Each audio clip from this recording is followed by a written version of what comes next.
Hello and welcome to our short presentation of our paper at the HRI 2020. It will not take long. Longitudinal effects of robot conflict resolution strategies on compliance, acceptance and trust. We are from the Department of Human Factors and my co-authors are Philipp Hock, Johannes Kraus and Baumann. Let's start with the motivation of why one should consider human-robot conflict. The more autonomous robots will become, the more they will have their own independent task goals. The robot's goals, however, might contradict the user's goals. So we would have a conflict, so it's a clash of interests with mutually exclusive goals. In our scenario, for example, the robot wanted to clean the floor, while the person was preparing a party in the kitchen. And both were under time pressure because the party would start soon. So the question is, who is allowed priority? Is it a robot or is it a human? To investigate this goal conflict, we had an interactive online environment. It was a kitchen, and participants had to sort items into a shelf depending on the correct item in the box. And when 20 items were reached that were left, the robot would enter the kitchen and make its request, so the person would step aside. It made its request in 3 different ways, so it was either very polite and said, "Would you please step aside?" It was either very assertive and said, "Step aside," or it was persuasive, as you can see here in the video. So it said it would not take long. And as you can see here, the participant decided to step aside, so the robot would clean. And the robot cleaned exactly for the half a minute, so 30 seconds, so the statement was true with the actual cleaning duration. And then the participants continued sorting.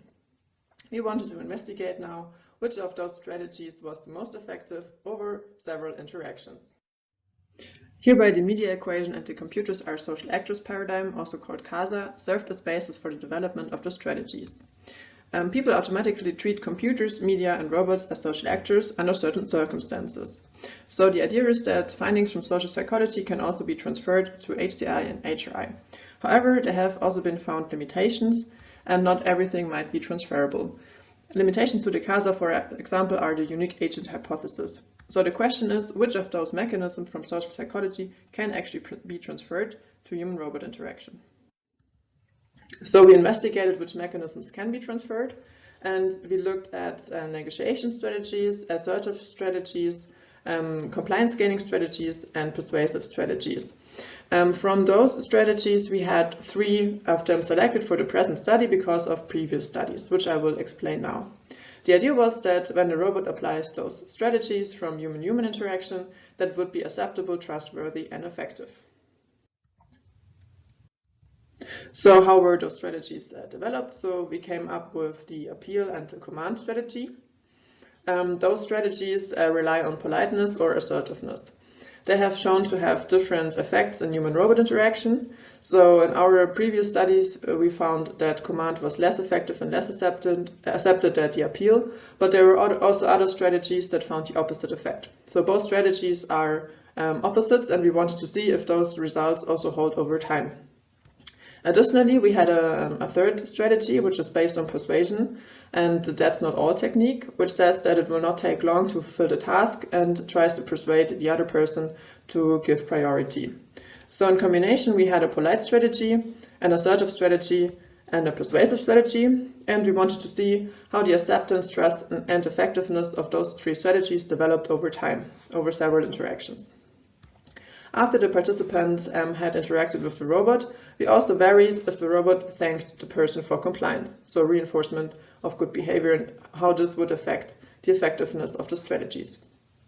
Additionally, we also had a preliminary remark, so the robot made clear that it wanted to clean the floor and also showed the benefits for the other person. Those strategies were also pre-tested in 2 previous studies and have found to set the scene for the whole experiment. So we come to the hypothesis. So based on the different findings for appeal and command, we assumed that the appeal might be less effective because on previous studies, but because it's more polite than the command, we assumed that the appeal would be more acceptable and trustworthy. In contrast, the idea was that the persuasive strategy, as have been shown in previous studies, that persuasion might be very effective, might be more effective, acceptable, and trustworthy than the other 2 strategies. With regard to thanking, we assumed that it might increase the compliance for all the strategies and would also make them more acceptable and trustworthy over time. With regard to the longitudinal investigation, we have to say that we didn't found any previous studies that looked at those strategies and how they would develop over time in regard to acceptance, trust, and effectiveness. So we had research questions on those progressions. The idea was that maybe the appeal might become annoying after a while, so polite strategies might not be ideal for long-term use. In contrast, it might be that an assertive strategy that is quick and easy to understand might become more acceptable and effective over time because it's very clear what to do. And it could be that the persuasive strategy only works once because then you already know that it will only take half a minute and it might not be as persuasive as before. With regard to the study design, we had a 3:2:6 mixed design and 103 participants. The first between subjects factors were the 3 strategies, combined with thanking or no thanking. And we have 6 trials, so a measurement repetition, which was a within subjects factor. So each participant saw one of those strategies, either combined with thanking or not, over 6 trials. We had 2 sessions, which were separated by 1 week. So we had the first experimental trials in the first session and 4 continuing trials in the second session. Each session started with a tutorial where the participants could practice the sorting task. And in the first session, we also had a robot introduction, where the robot introduced himself for 5 minutes, which should familiarize the participants with the robot, and the robot could show its abilities. We also had a baseline measurement after the introduction of acceptance and trust. And we had 2 test trials where participants could explore what would happen if they either went out of the way or did not went out of the way. So the participants that were in the thanking condition did also experience the thanking, even if they might have not been compliant in the 6 experimental trials. Then we come to the results. So we thought that in the first hypothesis that appeal would be less effective than command, and then diminution would be more effective than appeal and command, and that thanking would increase compliance for all the strategies over time. So we come to the first and third hypothesis. We see here that the average compliance rates over all 6 trials for the different conditions combined with thanking. And what we can see here is that the diminution strategy combined with thanking was the most effective strategy over all 6 trials in comparison to the command strategy without thanking. So we saw that the diminution strategy was the most effective strategy compared to command. However, what we could not approve was the first hypothesis that said that appeal would be less effective than command, because as you can see here, they were rather similar with regard to compliance rates. And H3 could also only be assumed for the diminution strategy with thanking and in comparison to command. And also H5 was not true for all the strategies, but only for diminution with thanking. Then we come to the progression over time. We found that also the same strategy, diminution with thanking, increased significantly over time. This was not true if diminution was not coupled with thanking. So only for the strategy with reinforcement we found a significant increase. We also investigated how the compliance rate to the robot compared to a human. So we asked the participants to imagine if they would interact with a household member, if they would comply. And we compared the compliance rate to human and robot.